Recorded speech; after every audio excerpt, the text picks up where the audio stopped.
Hi, everyone, and welcome to the Becoming an Empowered Parent online series, offering expert tools for embracing imperfection, building connection, and creating more peace and joy within your family. I am absolutely thrilled that you're here. Thank you for joining us.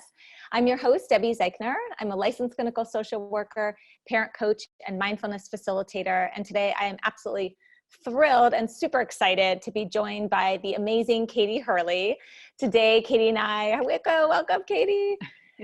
Today, Katie and I are going to be diving in and talking all about mean girls and helping our girls navigate what I like to call the friendship landscape, right? So just navigating those relationships. So we're going to get into that. And before we dive into today's topic, which is very juicy and important, I'd like to just share a bit more about Katie with you. So Katie Hurley is a child and adolescent psychotherapist, parenting educator, and writer. She is the founder of Girls Can empowerment groups for girls between the ages of 5 and 11. Katie is the author of the award-winning No More Mean Girls, The Secret to Raising Strong, Confident, and Compassionate Girls. She's also the author of the Depression Workbook for Teens, Tools to Improve Your Mood, Build Self-Esteem, and Stay Motivated, and the Happy Kid Handbook, How to Raise Joyful Children in a Stressful World. Katie covers mental health, child and adolescent development, and parenting for the Washington Post, PBS Parents, Psychology Today, Everyday Health, and U.S. News and World Report, among other places. She's very busy. My God, I'm exhausted just reading that. She practices psychotherapy in the South Bay area of Los Angeles and earned her BA in psychology in women's studies from Boston College and her MSW from the University of Pennsylvania. Katie splits her time between Los Angeles, California, and coastal Connecticut with her husband and 2 children. So again, welcome, Katie. I'm just so thrilled and excited to have you here. Thank you for having me. I'm such a fan of yours. I'm excited to talk to you. Oh, well, I'm a fan of yours. So Katie and I were chatting before we started, and it's like we feel like we know each other because we've kind of just been, in the parenting field for so long. And I've just been such a huge fan of Katie's work for really just really such a long time. Thank you. What I love about Katie and her work is that she's really, I feel like your passion and mission is really supporting parents in raising kind, compassionate, confident children and teens who are resilient, who stand up for what's right. And I think also who are just really comfortable in their own skin. I know that that's something that is so important to you, and I see that come out in your work, and so that's why for me it's really a treat to have you on. Thank you. I feel like I need you to do a soundbite for me. That was like the perfect way that I would describe it, but not how it would come out of my mouth if someone asked. Anytime. I'm happy to do it anytime. So, now Katie, we know a little bit more about you professionally. I'm wondering if you could just share with us a bit more about your journey and how you got into this work. Oh my goodness. Like in the Wayback Machine? Wherever you want to start. I was one of those weird kids who knew exactly what I wanted to do when I was 15 years old. So I had a couple friends in high school who struggled emotionally. And when I was in high school, there were no words for that really. Anxiety was not much of a thing yet. Prozac Nation hadn't hit the shelves yet. So we didn't really know much about adolescents struggling with anxiety, depression, any kind of social, emotional issues. And I saw that in a couple of good friends. And I remember saying to my mom, I want to learn how to help kids who go through things, because kids go through things. And she was like, for a career? I was like, yeah. But I also knew that I wanted to write, because I always loved writing. And it was always just something I did in my spare time. I would write all kinds of short stories and things. And so, as I grew into myself and went off to college, I studied psychology and figured out, what's the best path toward helping kids, and went and got my MSW right away. And I started out actually working in a school for kids with learning differences in Los Angeles called Summit View School. It's part of the Help Group, which is one of the largest nonprofits in Los Angeles. And I spent a lot of time there learning how to just, work with kids and what are the issues that kids are going through. And they're constantly changing. That was a lot of years ago, and the landscape has changed significantly since then. But I started writing when my kids were born. I started pouring more time into that and part-time into my private practice. And I was just trying to figure out, how do you make it all work? How do you do it? And turns out you just don't sleep a lot and you do it. But, it's been great. It's been a gift for me because I love talking. I travel all around the country speaking at schools and nonprofits, and I really love just trying to empower parents, because I feel like there's so many disempowering messages out there for parents right now. You're doing this wrong, you're doing that wrong, you're doing this wrong. And, you know, we need a pat on the back sometimes. We need to be told, hey, you're doing great. You know, you're doing the best you can. And I'm here to help if you need help, but keep, keep doing a good job. Adults don't get enough, supportive praise, I think, in some ways, and parenting's hard. So, I've made it my mission to try to, like you say, I mean, my whole goal is let's raise a generation of kind, empathic, assertive, resilient kids who can go out into the world and fix the mess we're about to leave behind. And I think we're doing that, I think we're chipping away at it. So little by little, right? It's baby steps, right? So It is. thank you. I mean, I'm really grateful for the work that you do. I mean, I know how Thank dedicated you. and passionate you are. So yeah, I appreciate that. thank you. Okay. So Mean Girls, Katie, we gotta just jump in. So, I mean, Yeah. I know this has been around forever and ever. I mean, it literally, for me growing up, it was such a personal struggle, something I really, really struggled with. My daughter has struggled with it in the past. I assume we've all struggled with it, right? So it's just out there. And, it makes me it breaks my heart, because I've heard people say, oh, it's, it's just such a rite of passage. I'm like, God, that breaks my heart. Why does it have to be a rite of passage? That we Not have a good rite of passage. unkind to each other. Like, we got to Yeah. change that. So that's why when your book came out, I was just, oh my God, I grabbed it immediately. I was just so excited to know, okay, somebody's really going to help steer us in a direction there. So let's just jump in and talk a little bit about, just kind of generally speaking, what is this all about? What is mean girl behavior all about? What drives it?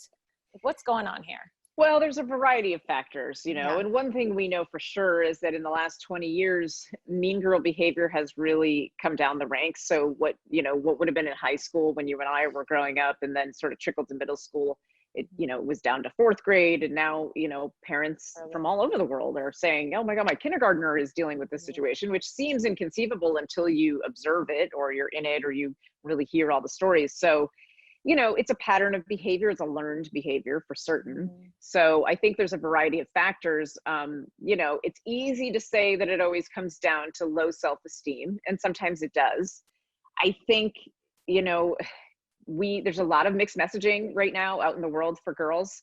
We've done this thing where we've said, you can be anything you want to be. You can be anybody. You can have any job. You can even run for president of the United States of America, which I certainly was never told as a child. And it's like, God, how great is that, right? These girls are empowered. They can do what they want to do. But then we sort of tack on this, but you better be the best.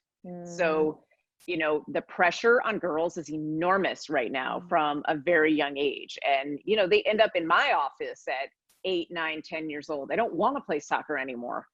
I don't want to play soccer all the time. Like I'm never good enough. I don't score enough goals. I didn't try hard enough. I didn't run fast enough. The pressure to perform in sports, in theater, in music, in dance, in academics on girls is enormous right now.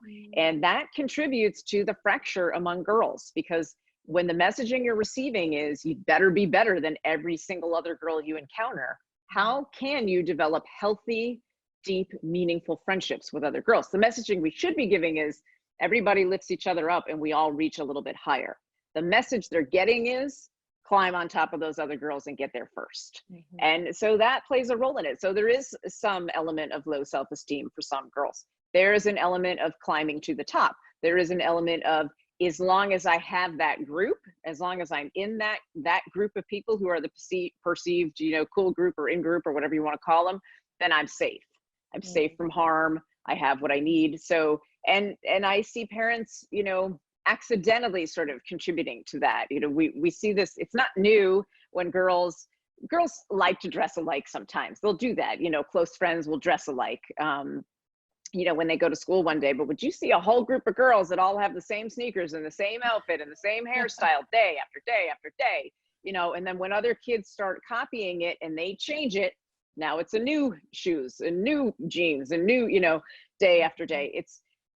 We have to be willing to say, what's going on here? Why do we keep changing the shoes that you're wearing monthly? And what does that mean? Do the shoes mean something? Like, let's just talk to the girls about it and help them kind of pick it apart. Because when they talk to me and I end up asking them like, well, what does that mean? Like, tell me why the shoes are so important. And I've had a girl whose parents couldn't afford to replace the shoes every month, and she was barely in the group, and they couldn't. It was an extra burden on them that they couldn't do, and she just fell apart because if I don't have them, I won't be in the group anymore. If I'm not in the group anymore, they might talk about me. I might be lonely. I might not fit in. I might not have anyone to talk to. I might be alone at lunch every day. So it's just, there's all kinds of pressure from all different angles. And, it's real. And we have to, I always say, like, we just have to meet these girls where they are and help them work through it, instead of laying down the law and saying, knock it off, don't do this anymore. No, I'm not going to buy the shoes. It's help them work through, why are those shoes so important? Tell me what this really means.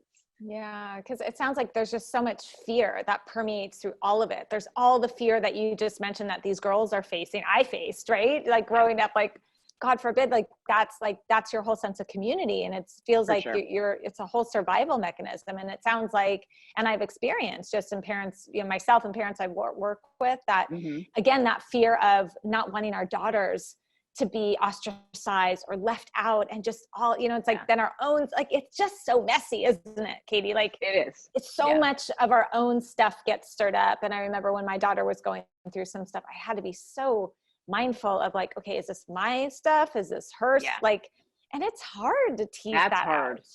That's so really hard. Yeah. Even, I have a 13-year-old daughter, and she is sort of like a mix of like, sometimes she likes to be alone and do quiet things, and sometimes she likes to be around a lot of people or be really loud and talkative. And so she's always sort of switching, she's a chameleon. She changes her stripes a lot. And, I, recently, because we're all at home right now, I've been like, don't you want to FaceTime your friend? Don't you want to go FaceTime your friend? Like I find myself, but then it's like, wait a minute, I think I want to go FaceTime my friend. I think that's what's happening, is I'm feeling like we need to be connected as much as we can. Like, she's just kind of enjoying herself doing whatever it is she's doing in her bedroom. That's okay, so it's hard. And when she's had things come through with friends that have been uncomfortable, I have to take a lot of deep breaths and follow my own advice and just listen, which is hard to do, because especially when all the information I know, sometimes you want to jump in with answers. And you can't. The best thing we can do is listen to our girls and help them talk through things. But, our ideas are not always the best ideas for them, because we're not them. And oftentimes I imagine it just adds to that pressure that you were speaking about earlier. Yeah. So in your book, Katie, you talk about relational aggression. And I just, I know that that's talked about a lot in, when we hear about bullying, when we hear about mean girls. So for those who aren't as familiar with relational aggression, can you define that for us and help us understand what that is, what that means, and what we as parents should be looking out for? Sure. So relational aggression is sort of that fly under the radar kind of bullying behavior. It's a form of bullying, but it's very covert. It first was brought to public knowledge by the movie Mean Girls, which was based off of Rosalind Wiseman's book, and which was a gift to all of us, because you and I know that had been happening, for years, but people didn't talk about it. It was sort of just one of those rites of passage. Oh, that's just how girls are. But so today, things we see, and it's even more complicated now than when Rosalind wrote that book, because now we add technology into the mix. We have very young girls carrying around iPhone X's, 4th, 5th grade. They're loaded up, and they're, using social media, though they shouldn't. So there's all kinds of stuff happening. But in terms of what does it mean exactly? Well, it can be gossip, it can be rumors, it can be just taunting girls behind their back, under their breath. Sometimes they're using technology like text message or email to send hateful, unkind messages. Sometimes they're doing things like they'll start a group chat between 20 kids, and they'll, put someone in, say some mean things, and then take them out, or there's an in and out component to it. Like, today you're in, tomorrow you're out. So they never know where they stand with the group. There's some of that. Some girls still resort to good old fashioned note writing. No one likes you. I don't like you. Go kill yourself. We see all kinds of things that, girls today don't seem to understand the power of their words.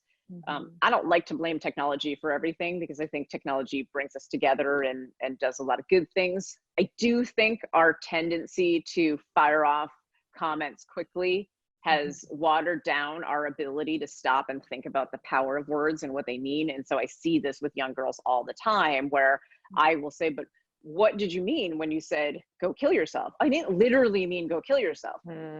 What did you think the person was going to interpret from that? So there's definitely a lot of disconnect right now. So, you know, we're seeing some of that.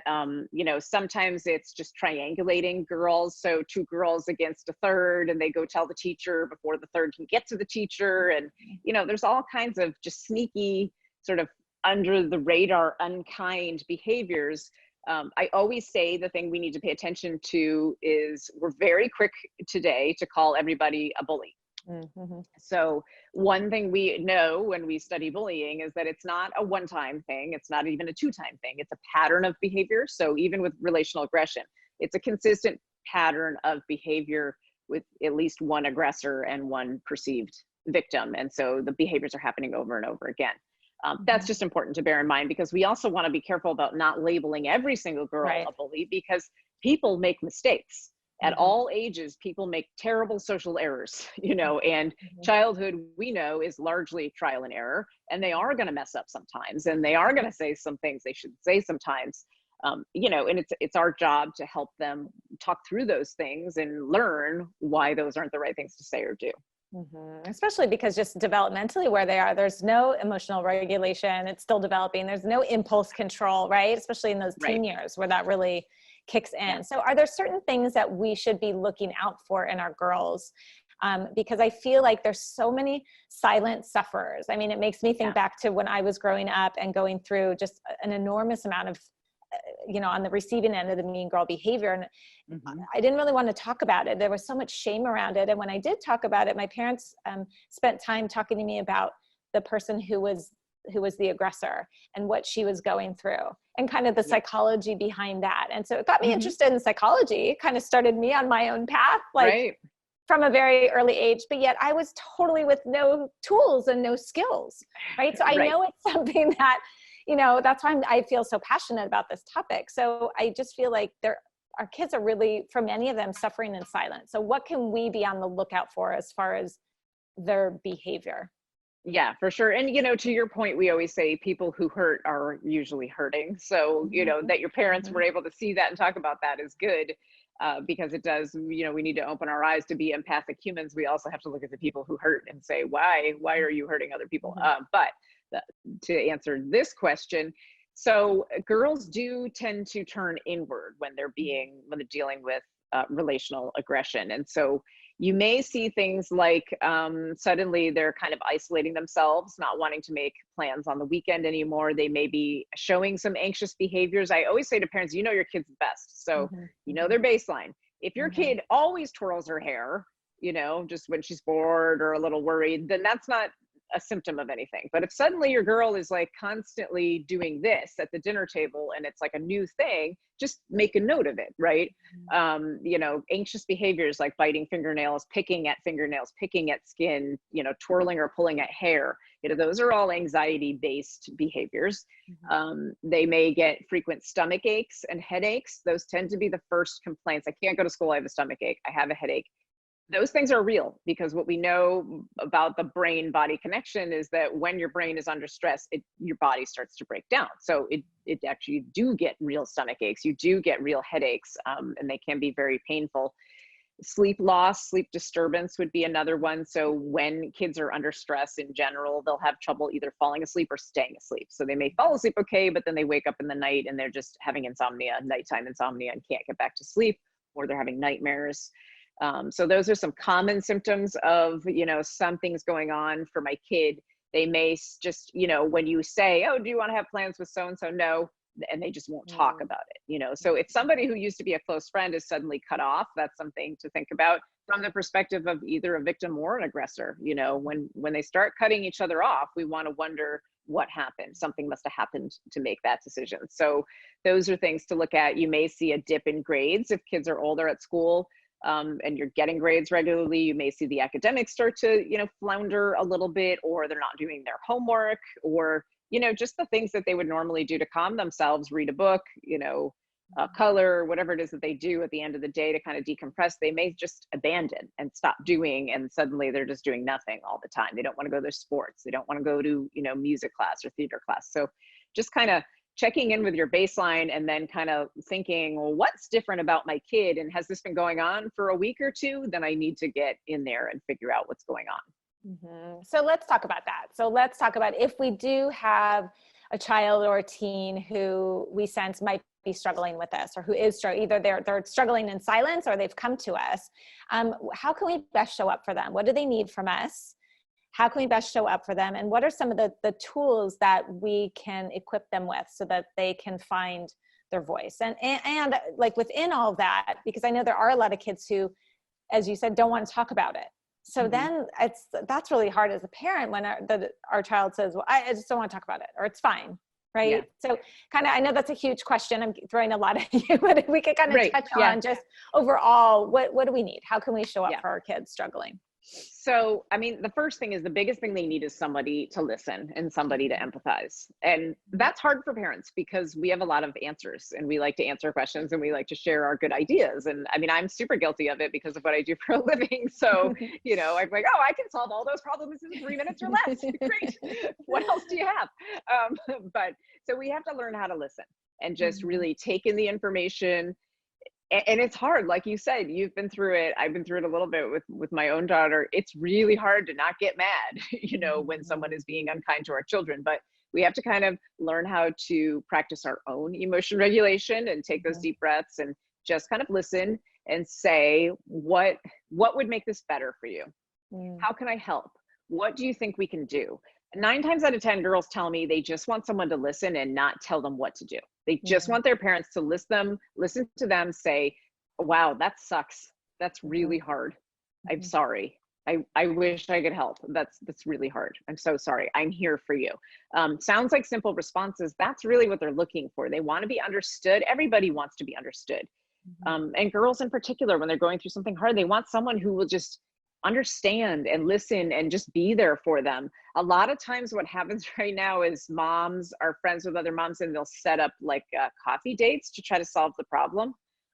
This is a big no-no. Okay. The girls, they don't want that. Putting a victim and an aggressor at a coffee shop together because you want to stay friends with the mom, it's not a good idea. You could stay friends with the mom and they can be in a fight and they can be going through something hard and not hang out right now. But doing that is unfair. It puts both of them in an unfair position where they're on the spot and they don't really know how to solve it. And that doesn't work. Yeah. It's uncomfortable. Yeah. And I've had so many girls say to me, like, my parents don't believe me. It's like they don't believe me. And then when I go back to the parents, they say, no, we believe her. We just want to help her get through it faster. So I think it comes from a really good place of like, we're trying to say, hey, friendships ebb and flow. And that's true, and sometimes things are hard and sometimes friends, grow apart and then they come back.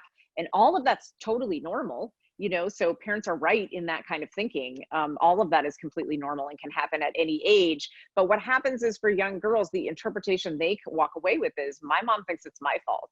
She doesn't believe me. She doesn't think that they're being that mean to me. She thinks I'm being a baby. She thinks I can't handle it. So we have to be careful about just being willing to listen and say, you know what, I know this is hard. We don't have to do that family party right now. We don't have to do that dinner thing we were going to do. Like, it's all right. We'll walk away from that for right now. We can try again another time. Right now, we're going to focus on you. Let's figure out what you need right now. And then sometimes they need a little help figuring out. One thing girls really need is assertiveness skills. So it's not taught in school. And it's really not taught at home because who has time? I mean, these things are skills that I think years ago we sort of learned organically in school. Kids do a lot of presentations, group presentations and individual presentations in front of a classroom. And I think maybe the thinking is that doubles as assertiveness skills, but it doesn't because first of all, for kids who don't like that, it's a lot of nervous energy to spit out a bunch of words and then sit down as fast as possible. So that's not really a skill being learned. And even for the kids who like to speak in front of groups, that's not the same as solving a conflict with another person and working through something hard, with another person. So I always say that just get into the habit at home of having healthy debates within the family. Kids feel like they get shut down a lot. So I will say to my own kids all the time, like, you know, they're really wanting a pet right now. We travel a lot, so we really can't get a pet right now. Um, but they really want one. So, you know, but instead of just shutting them down, I'm like, you know what, do some research, get back to me on flying with cats, flying with dogs. What are the costs? Is it even Mhm. okay? Is it okay for the cat? Is it okay for the dog? What does it do to them emotionally or physically? You get back to me, come back to me, give me the information. I will listen to you. I will ask questions. You'll answer my questions. Things like that, just getting into the habit of really giving your kids a voice at those family dinners or breakfasts or whenever you sit down together as a family unit. You know, listening to them, not talking over them. We're living in such a strange time where everybody has a lot of information at their fingertips. I don't know if you find this too, but I find this wherever I go, where I feel like there's a lot of listening for the sake of responding instead of listening Mhm. for the sake of listening. And listening for the sake of listening is the best thing we can do as human beings for all of our friends and family at any age, because we just need to hear people out. You know, we don't always have to have a better response, or we don't always have to know all the answers. We can say, I don't know. We can say, please teach me. So assertiveness comes when kids feel like they can speak up and they can talk. And then, you know, with when they're dealing with conflict with friends, I always say just role play it, which adults feel so weird about role plays because it's like, oh my God, I have 10,000 things to do. I don't know how to do this. This feels embarrassing. Kids really don't. They don't feel embarrassed. So say to your girls, hey, give me a scenario, because I don't know, you know, what it would really be like. Give me a scenario that might happen at school and let's practice. You know, first you be the person who aggresses me, and I'll try to, you know, speak up, and then we'll switch, and then you do it your way, and we'll try to work out and see what way works. I was just having a therapy session with a fifth grader this week, and we spent 3 weeks role playing how she was going to speak up, but over text, because now she can't see her friends. It's all Mhm. FaceTime and text and stuff, and how she was going to do it. And yesterday she said, I did it. I did it. I did it on Mhm. FaceTime. Here's what I said. It worked. They listened to me. So it's really just frequent practice, Yeah. and, you know, making time. You know, making time is a big deal right now. Just time to listen, time to practice. And then the other part of your question was, well, what do you do when girls don't want to talk? And that's a big one because they're not always ready. And also, talking about this stuff can feel really uncomfortable. Mhm. Research shows us that people are more likely to talk about hard stuff if you're uh, facing forward. So going for a walk Mhm. around the neighborhood, a walk on the beach, a walk on the park, wherever you live, just taking a walk together and not having to make eye contact decreases Mhm. that pressure to perform and that pressure to have answers. So Mhm. that's a good way, is making a daily walk a habit with your daughters, Love just a that. little Yeah. special time. Doesn't always have to be time that you talk about hard stuff. It should be a mixture of everything. And then another thing I always suggest is for younger girls, a mother-daughter journal or father-daughter journal where you write back and forth night and the morning. And then for older kids, text them. If they can't talk, Mhm. let them text you from their rooms, because Mhm. sometimes they need space from the room to think and to not be face to face. And if they can start it over text, then they can move into the room with you and talk about it more. How do parents know when to back off and when to stay on top of it? Because if, Right. like, you know, because it's that balance between the kids are like, stop already, but yet we know it's something where they're really hurting and it's hard Yes. to completely let that go. So is there a balance? I mean, I know it's probably a matter of, you know, your kid, but any thoughts Yeah. about that? And there is a degree of, you know, your kid and you know what their cues are. I mean, mom, you're so annoying, stop asking me questions is generally code for everything stinks right now and I don't know what to do. You know, Yeah. um so but I always say, so say to your girl, like, you know, okay, it sounds like now is not the right time to talk. Let's go. Do you want to do something together? Do you want to do something separate? Mm, Let's take a little while for you to kind of, you know, cool down, and I'll cool down, and we can meet back up later and try to talk about it later. And no, I don't want to talk about it. Okay, we don't have to talk about it. Let's just go for a walk. Let's mhm, play a game of bananagrams. You know, let's just do something together so that we, you know, spend some time and we're not talking about it. I say check in frequently, but the mistake we often make is we interview our kids all the time.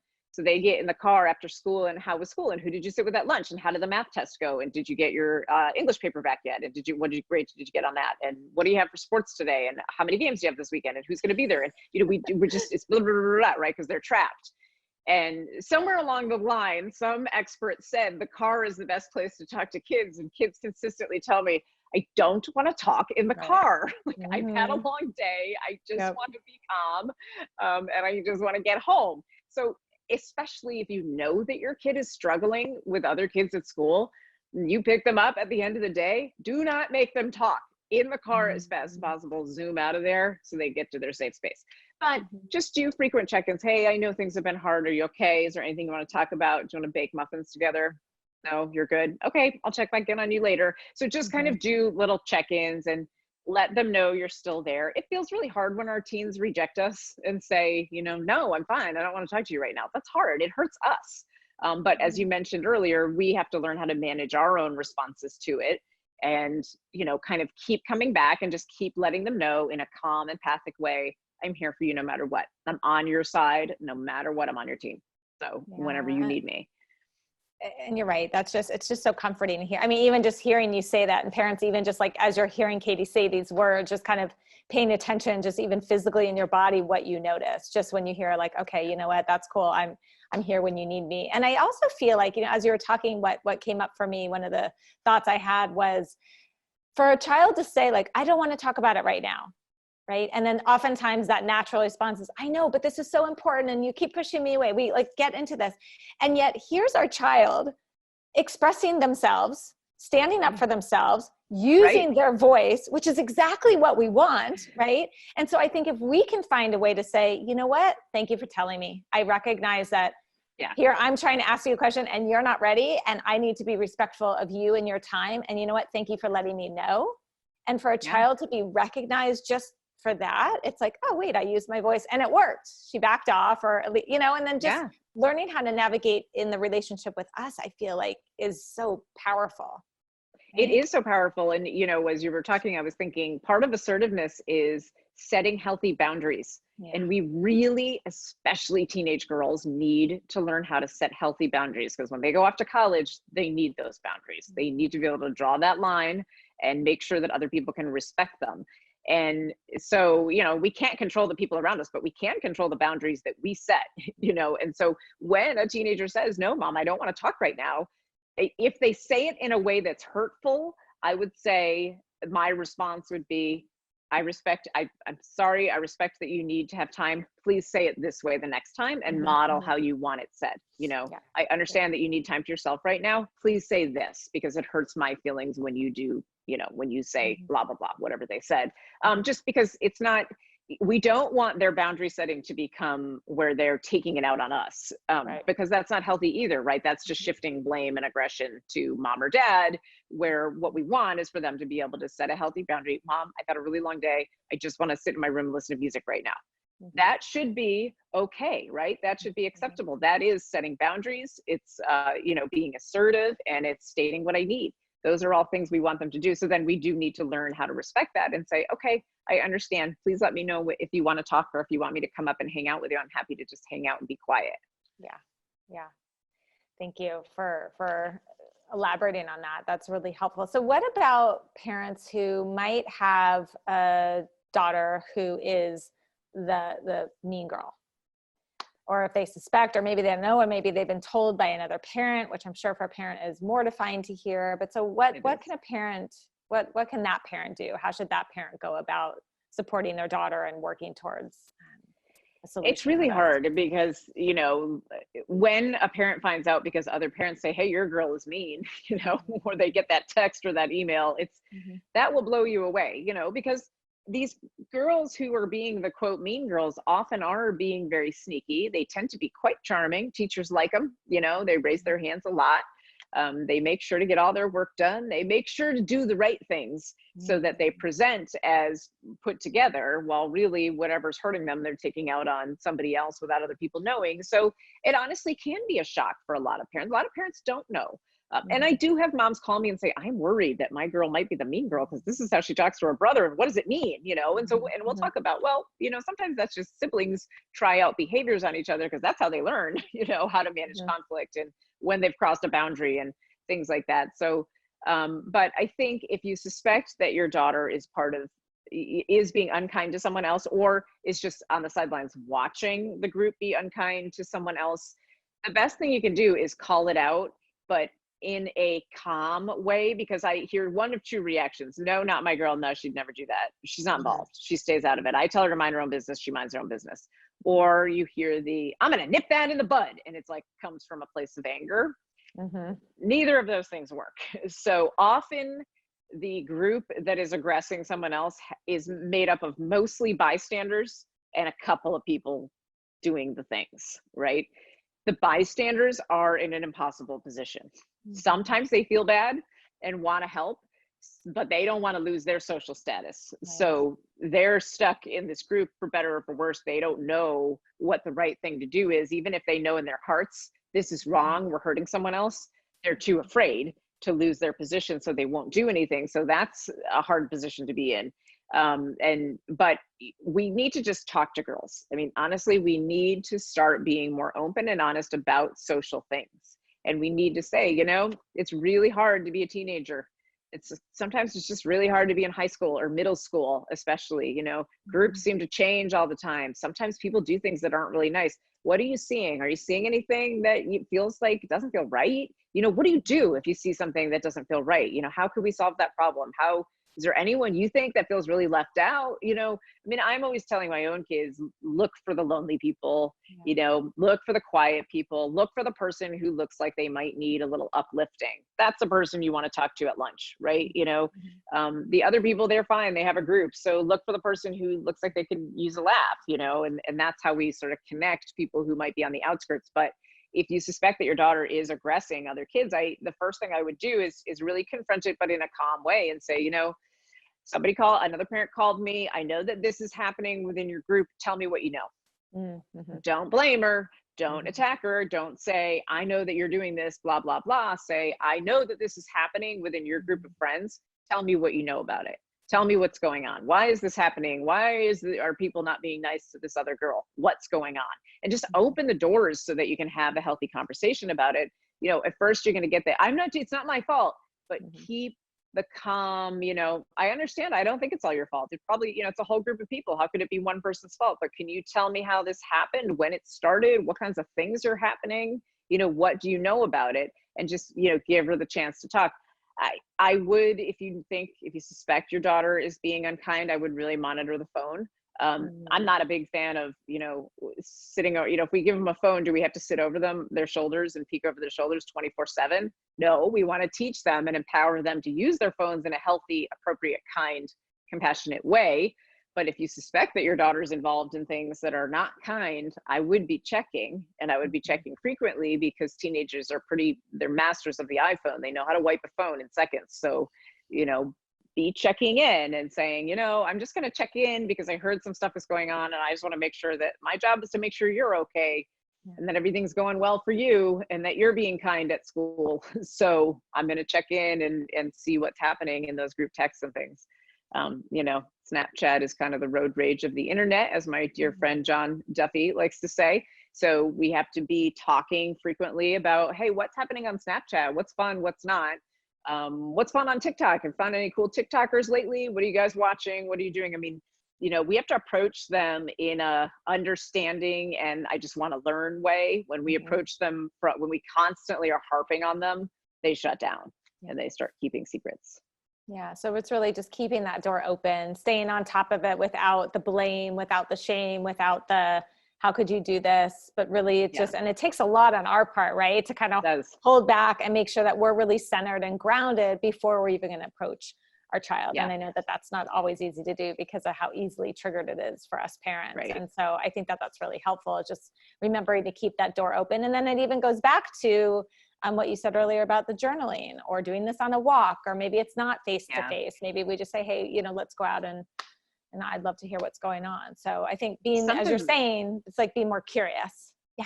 It is being curious. You know, sometimes with my teenagers in session, they'll say, well, you know, my friend did blah, blah, blah, and I didn't do anything wrong. And I'll say, oh, would you want to show me? And they'll go through their text messages with me and I'll kind of pick it apart for them. Like, oh yeah, she said that seems, how did you feel about that? Did that hurt you? Because that seems a little hurtful, but you said this 3 texts later.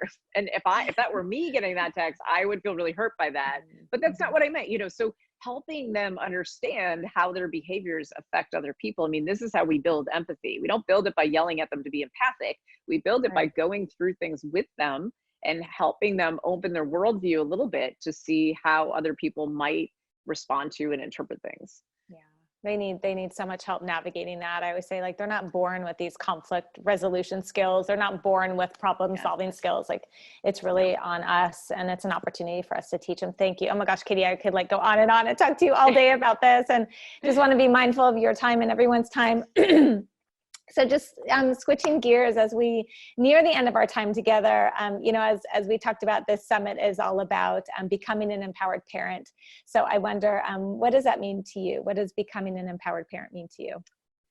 For me, I really believe that means looking inward and knowing the strengths that you already have.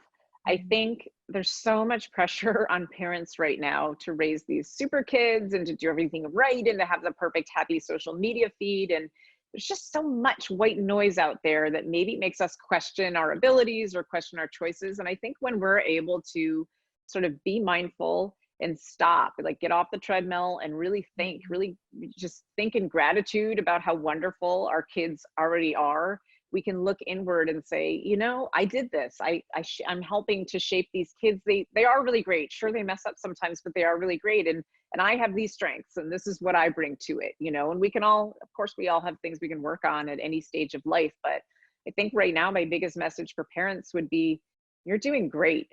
You really are. You know, every day, give yourself a little bit of grace and say, I did my best today, even if it wasn't the best day. There's always tomorrow, right? We can always try that's again. right. Thank you so much. So Katie, how can people find you? How can they follow the amazing work that you're doing? So I spend most of my time, as you know, on Instagram and Facebook. So I'm Katie Hurley, LCSW on Facebook, and at Katie F. Hurley on Instagram. It's my Twitter handle is the same, but I'm not much of a Twitter person. So they can find me on Facebook and Instagram. My website is practicalkatie.com, and my books are available everywhere books are sold in this time of economic uncertainty. I would love it if you were tempted to buy one, if you could order it from your local independent bookstore, as we want to keep them in business during this difficult time. Yeah, absolutely. And as I said, Katie just has tremendous work and so much value and such practical. So I think even your website is Practical Katie. Is it still Practical Katie? Yeah. Yeah. Practical Katie. I mean, really, it's like she offers these like just practical tips and tools and strategies and words of wisdom that I think are so comforting. I think, especially with this topic of navigating friendship, I know, you know, so many kids and teens, as well as us parents, just there's so much powerlessness. And so I think the more that we can do to just educate ourselves, stay open, stay curious, figure out how we can best show up for our kids. I think that really, you know, Katie, so much of what I've gotten from you today is that there is hope, right? There's hope. There's tons of hope. I mean, tons of hope.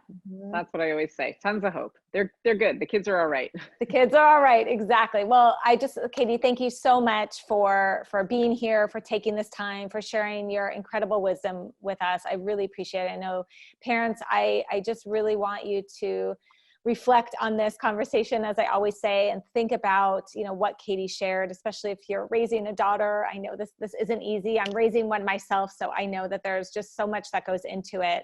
And this is a time to really break out your journals, take some time to think about your biggest takeaways. You know, one thing that really spoke to you, and even just thinking from this conversation, you know, one thing that you really want to try or that you want to commit to practicing moving forward based on all the wonderful things that Katie had to share with us today. So again, Katie, thank you for joining us. It's my pleasure. And parents, thank you again for being here, for tuning in, for taking this time for yourself. I'm so grateful. And I look forward to seeing you again soon for another day of the Becoming an Empowered Parent series. So bye for now.